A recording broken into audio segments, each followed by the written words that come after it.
So guys कल की Friday night SmackDown जो हो रही थी Little Caesars Arena Detroit Michigan से वो फाइनली एंड हो चुकी है। सॉरी यार कुछ मेजर चीजों की वजह से मैं शो को कवर नहीं कर पाया, लेकिन क्योंकि अब मैं वापस आ गया हूँ तो चलो सिलसिले को शुरू करते हैं और आप इस वीडियो को एंड तक जरूर देखना। एंड नाउ आप देख रहे हैं रेसलमैनिक्स एंड सब्सक्राइब करना तो बनता है। तो शो की धमाकेदार स्टार्टिंग होती है दी अमेरिकन नाइटमेयर कोडी रोड्स से, जहाँ सारे ही फैंस उनको भर भर के वेलकम करते हैं। यू डिजर्व इट के चैंट्स लगा देते हैं उनके लिए, जिसके बाद कोडी उन्हें रोकते हुए कहते हैं कि बताओ डिट्रॉइट किस बारे में बात करना चाहोगे। सो संडे को मुझे द रॉक ने इंटरप्ट कर दिया था बोलते हुए मेरे हाथों में उन्होंने कुछ ऐसा दे दिया जो कभी मैंने उन्हें गिफ्ट किया था, उनके पास छोड़ा था, जो काफी ऑकवर्ड भी लगा मुझे। वो हॉलीवुड चले गए बट इस वादे के साथ कि वो वापस जरूर आएंगे, हम भी उनका इंतजार करेंगे। लेकिन उससे पहले 3 हफ्तों में हमें फ्रांस जाना है बैकलैश के लिए, जहां आज के 6 चैलेंजर्स में से किसी एक से मुझे फाइट करनी है, जिसमें मेरे एक लॉन्ग टाइम बड़ी एजे स्टाइल भी है, बॉबी लैशली भी है, केविन ओवेंस भी है। बट अब मुझे समझ आता है कि मैं हंटर नहीं हूँ, मैं हंटेड हो गया हूँ। मुझे पता है अब सब मेरे टाइटल के लिए मेरे पीछे आएंगे जैसे कभी मैं आया करता था। सो अब मैं पीछे नहीं हटने वाला, जिसको भी आना है आ जाओ,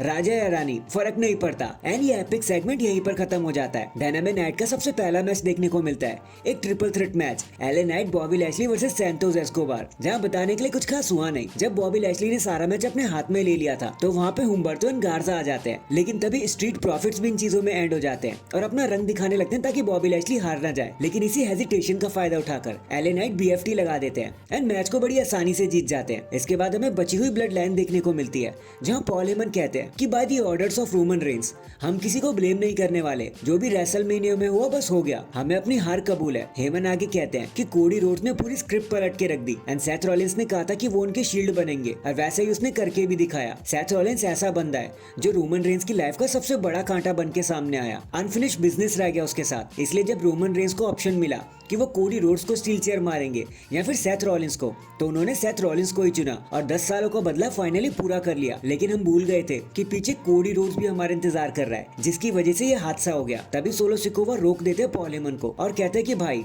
इन दी एंड सिर्फ हार जीत से मतलब होता है, मुंह बंद रखो। जिसके बाद वो जिमी ऊसो के पास जाते हैं और उनको गले लगाकर कहते हैं कि तुम हमारे भाई हो, हम तुम्हें प्यार करते हैं। जिसके बाद हमें डेब्यूट देखने को मिलता है टामा टोंगा का, और सोलो सिकोवा एंड टामा टोंगा मिलकर जिमी ऊसो की जम के मार लगाते हैं। पॉल हेमन रोमन रेंस को कॉल करने की कोशिश करते हैं कि सब बता दें, लेकिन सोलो सिकोवा उनका फोन पकड़ के तोड़ देते हैं कि भाई अब किसी को कॉल नहीं करना। एंड एक चेयर शॉट के साथ एक फाइनल ब्लो समोन स्पाइक के साथ सबको हैरान करके छोड़ देते हैं सोलो सिकोवा एंड टामा टोंगा कि भाई आगे अब क्या होने वाला है। इसके बाद हमें Cambrian Grimes versus Braun Breaker के बीच में एक सिंगल्स मैच देखने को मिलता है, जहाँ बताने के लिए कुछ है नहीं। ब्रॉन ब्रीकर बहुत स्ट्रॉन्ग थे, एक स्पीयर लगाकर अपने मैच को बड़ी आसानी से जीत जाते हैं वो। नेक्स्ट हमें बेली देखने को मिलती है, जिनको एक थंडरस ओवेशन मिलता है। वो रिंग में आती है मस्ती करते हुए और कहती है कि मैं रेसलमेनिया में चैंप बनी, मैंने रिटेन भी किया, एक बार हार भी गई, लेकिन इस बार की जीत कोई अलग ही रंग लेकर आ रही है। कसम से मैं दिल से कह रही हूँ, आपका बहुत बहुत शुक्रिया। और अब फाइनली मुझे मौका मिला है नए टैलेंट्स के साथ रहने का, उनके साथ लॉकर रूम शेयर करने का। कि तभी वहाँ पे टिफिनी आ जाती हैं और कहती है कि देखो यार हम सबको पता है कि अब तुम एक ओपन चैलेंज करने वाले हो